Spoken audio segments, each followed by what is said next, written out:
اللہ الرحمن الرحیم نحمده ونصلي ونسلم على رسوله الكريم اما بعد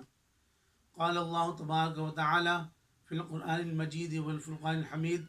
والشمس تجري لمستقر لها ذلك تقدير العزيز العليم والقمر قدرناه منازل حتى عاد كالعرجون القديم قال النبي صلى الله عليه وسلم إن الشمس والقمر آيتان لا ينخسفان لموت أحد ولا لحياته إذا رأيتم ذلك فاذكروا الله وفي رواية إذا رأيتم ذلك فادعوا الله وكبروا وصلوا وتصدقوا آمنت بالله صدق اللہ مولانا العظیم۔ عزیز دوستوں اور بزرگوں، اللہ تبارک و تعالی نے یہ کائنات پیدا فرمائی ہے اور اس کے نظام کو چلانے کے لیے اللہ تبارک و تعالی نے مختلف کہکشائیں پیدا فرمائی ہیں، اور اس میں چاند بھی ہے، سورج بھی ہیں، اور مختلف قسم کے سیارے ہیں، ستارے ہیں۔ اللہ تبارک و تعالی نے زمین کے لیے اور اس پہ بسنے والے انسانوں کی خدمت کے لیے اللہ تبارک و تعالی نے یہ سب چیزیں پیدا فرمائی ہیں۔ اللہ تبارک و تعالی قرآن مجید میں فرماتے ہیں کہ یہ سب چیزیں اپنے اپنے مدار میں چکر لگا رہی ہیں، اور اللہ تبارک و تعالی کے حکم کے مطابق ایک دوسرے سے ٹکراتی نہیں ہیں، بلکہ اپنے مدار کے ارد گرد چکر لگاتی ہیں۔ بعض دفعہ ایسا ہوتا ہے کہ ماہرین سائنسدان کہتے ہیں کہ جو علم نجوم کا، ستاروں کا جو علم رکھتے ہیں، وہ یہ کہتے ہیں کہ جب یہ سورج اور چاند، یہ سیارے جتنے بھی چل رہے ہیں، جب یہ ایک دوسرے کے سامنے آ جاتے ہیں تو ایک دوسرے کے اوپر اثر انداز نہیں ہوتے۔ مثال کے طور پر جب سورج کے سامنے چاند آ جائے تو سورج کی روشنی زمین پر نہیں پڑتی، اس کی روشنی کو چاند روک دیتا ہے۔ تو یہ ماہرین سائنسدان کہتے ہیں، سیارہ کہتے ہیں ایک چلنا، عربی میں سیارہ کہتے ہیں چلنے والی چیز کو، اور سیاروں کو سیارے اس لیے کہا جاتا ہے کہ یہ اپنے مدار کے اندر چکر لگا رہے ہیں، مستقل چل رہے ہیں، 24 گھنٹے ان کی حرکت رہتی ہے، ایک وقت میں بھی ان کی حرکت رکتی نہیں ہے۔ اب جب یہ سیارے چل رہے ہوتے ہیں، ایک دوسرے کے سامنے آ جاتے ہیں، تو بعض دفعہ ایسا ہوتا ہے کہ چاند کے سامنے زمین آ گئی، یا زمین کے آگے دوسرا سیارہ آ گیا مثال کے طور پر، تو چاند کی روشنی یا زمین پر نہیں پہنچتی، یا سورج کے سامنے چاند آ جاتا ہے یا کوئی اور سیارہ آتا ہے تو سورج کی روشنی زمین تک نہیں پہنچ پاتی، تو اس وقت چاند کو گرہن لگنا کہتے ہیں، اور سورج کو بھی گرہن لگتا ہے۔ تو یہ کس وجہ سے ہوتا ہے؟ ایک تو ماہرین سائنسدان کی آراء ہیں، لیکن آپ صلی اللہ علیہ وسلم اور اسلام کی تعلیمات اس حوالے سے کیا ہیں، ان کو ملاحظہ کرتے ہیں۔ تو آپ صلی اللہ علیہ وسلم فرماتے ہیں کہ ان الشمس والقمر آیتانی، کہ سورج اور چاند یہ دو نشانیاں ہیں اللہ تبارک و تعالیٰ کی نشانیوں میں سے۔ جس طرح مختلف نشانیاں ہیں کہ مثال کے طور پر تیز ہوائیں چلتی ہیں، بعض دفعہ ایسا ہوتا ہے کہ زلزلے آ جاتے ہیں، مثال کے طور پر طوفان آتا ہے، اور مختلف قسم کی نشانیاں اللہ تبارک و تعالیٰ انسانوں کو دکھاتے رہتے ہیں۔ تو بعض دفعہ ایسا ہوتا ہے کہ سورج کو گرہن لگ جاتا ہے، بعض دفعہ ایسا ہوتا ہے کہ چاند کو گرہن لگ جاتا ہے،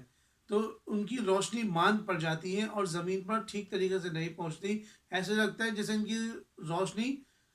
بے نور، یہ سورج بے نور ہو گیا اور چاند بے نور ہو گیا کہ اس کی روشنی زمین پر نہیں پہنچ رہی۔ تو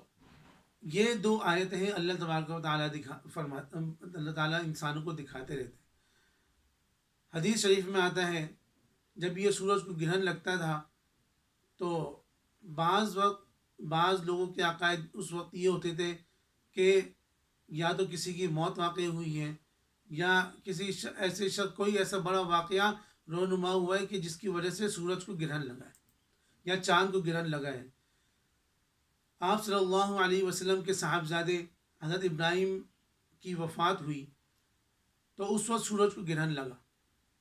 تو لوگ یہ چیمے گوئیاں کرنے لگے کہ چونکہ حضرت کے صاحبزادے کی وفات ہوئی ہے، کیونکہ یہ بھی ایک بڑا حادثہ ہے کہ آپ صلی اللہ علیہ وسلم کے صاحبزادے نبی دو عالم صلی اللہ علیہ وسلم کے صاحبزادے کی وفات ہوئی ہے، اس وجہ سے سورج غم کی وجہ سے خسف ہو گیا اور بے نور ہو گیا اور سورج کو گرہن لگ گیا۔ تو اسلامی تعلیمات آپ صلی اللہ علیہ وسلم نے اپنی زبان نبوت سے یہ سمجھائی کہ یہ سورج کا گرہن لگنا یا چاند کا گرہن لگنا یہ اللہ تبارک و تعالیٰ کی نشانیوں میں سے ہے۔ یہ کسی کی موت کی وجہ سے یہ ان کو گرہن نہیں لگتا، بس تم اس کو دیکھو تو اللہ تبارک و تعالیٰ کو یاد کرو، اللہ تبارک و تعالیٰ کا ذکر کرو۔ ایک روایت میں آتا ہے کہ جب تم یہ سورج کو گرہن دیکھو اور چاند گرہن دیکھو تو تم اللہ تبارک و تعالیٰ کا ذکر کرو، اللہ تبارک و تعالیٰ کی بڑائی بیان کرو اور نماز پڑھو، صدقہ دو اور اللہ تبارک و تعالیٰ سے دعا مانگو کہ اللہ تبارک و تعالیٰ ہمیں ہماری بدعمالیوں کے سبب ہمیں تباہ و برباد نہ کرے۔ ایک ماہرین سائنسدان یہ کہتے ہیں کہ جب سورج کو گرہن لگ رہا ہو تو اس وقت سورج کو نہ دیکھا جائے، کہ اس سے ایسی شعاعیں نمودار ہوتی ہیں جو انسانی آنکھ کو خراب کر دیتی ہیں، اور یہ تو ایک سائنسی آرا ہے اور واقعتاً اس طرح ہو سکتا ہے کہ اس سے انسان کی آنکھ ضائع ہو، لہٰذا اس سے بچنا تو چاہیے، لیکن یہ عقیدہ رکھنا کہ یہ کسی ایسی وجہ سے ہوا ہے، کوئی ایسا عظیم واقعہ ہوا ہے کہ سورج کو گرہن لگ گیا، تو ایسا ہرگز نہیں ہے۔ سورج اور اس کو اور چاند کو گرہن لگنا یہ اللہ تبارک و تعالیٰ کی نشانیاں ہیں، بسا اوقات لگتا ہے اور یہ اللہ تبارک و تعالیٰ ہمیں دکھاتے ہیں کہ ہمیں ہر وقت اللہ تبارک و تعالیٰ کو یاد کرتے رہنا چاہیے، اللہ تبارک و تعالیٰ کی بڑائی بیان کرنی چاہیے اور اللہ تبارک و تعالیٰ کا ذکر کرنا چاہیے۔ اب ایسے موقع پر آپ صلی اللہ علیہ وسلم کی تعلیمات کیا ہیں؟ آپ صلی اللہ علیہ وسلم نے خود اپنے اس ارشادات میں بیان فرما دیا ہے کہ اس طرح کرنا چاہیے۔ اب سورج کو جب گرہن لگ رہا ہو تو اس وقت نماز کیسے ادا کریں، اللہ تبارک و تعالیٰ کو کیسے یاد کریں، اس کا طریقہ بھی آپ صلی اللہ علیہ وسلم نے ہمیں سمجھا دیا ہے۔ اس کا طریقہ یہ ہے کہ جب سورج کو گرہن لگے تو اس وقت صلاۃ الکسوف ادا کی جاتی ہے، یہ باجماعت ادا کی جاتی ہے، بغیر اذان کے بغیر اقامت کے ادا کی جاتی ہے، اور اس میں جہری طور پر یعنی بلند آواز سے تلاوت کی جاتی ہے۔ جب یہ سورج گرہن شروع ہو جائے اور جب ختم ہو جائے اس دوران یہ نماز پڑھنی ہے۔ اور آپ صلی اللہ علیہ وسلم کا معمول یہ تھا، جیسے ہی سورج گرہن شروع ہوتا تو آپ صلی اللہ علیہ وسلم نیت باندھتے اور جب انتہا ہو جاتی تو آپ صلی اللہ علیہ وسلم اپنی نماز کو ختم فرما دیتے تھے۔ یہ تو سورج گرہن کی نماز کا طریقہ ہے۔ جب چاند گرہن ہو تو اس وقت کا طریقہ یہ ہے کہ انفرادی طور پر نماز پڑھی جائے گی اپنے اپنے گھروں میں، چونکہ رات کا وقت ہوتا ہے، چاند گرہن تو رات کو ہی ہوتا ہے تو نظر آتا ہے، تو اس وجہ سے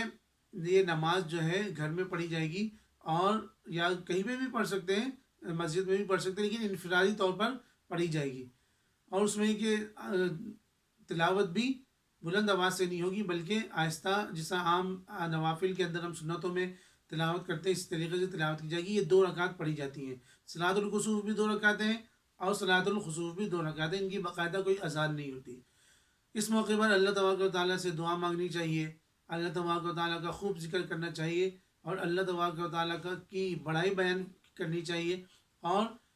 حتی الامکان توفیق ہو تو صدقہ بھی ادا کیا جائے تاکہ اللہ تبارک و تعالیٰ ہمیں جس طریقے سے سورج نکلتے وقت کی گرہن کے وقت سورج کی روشنی ایسی شعاعیں نکلتی ہیں جس سے انسان کی آنکھ ضائع ہو، خدا نخواستہ کوئی ایسا معاملہ ہو کہ جس سے کوئی اور نقصان ہو جائے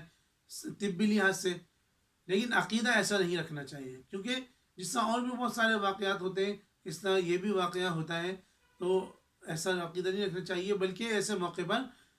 ہمیشہ آپ صلی اللہ علیہ وسلم کی تعلیمات یہی رہی ہیں کہ اللہ تبارک و تعالیٰ کا ذکر کرتے تھے۔ جب تیز ہوائیں چلتی تھیں، آندھیاں چلتی تھیں، تو آپ صلی اللہ علیہ وسلم کا معمول یہ تھا کہ مسجد کی طرف دوڑ لگاتے تھے اور صحابہ کرام کو بھی حکم دیتے تھے اور خوب اللہ تبارک و تعالیٰ کا ذکر کرتے تھے تاکہ ہم اس عذاب کے اندر گرفتار نہ ہو۔ ہمیں بھی چاہیے، آج ہم جن مسائل کا شکار ہیں، ہمیں بھی چاہیے کہ اس سے نکلنے کا واحد راستہ ہی یہی ہے۔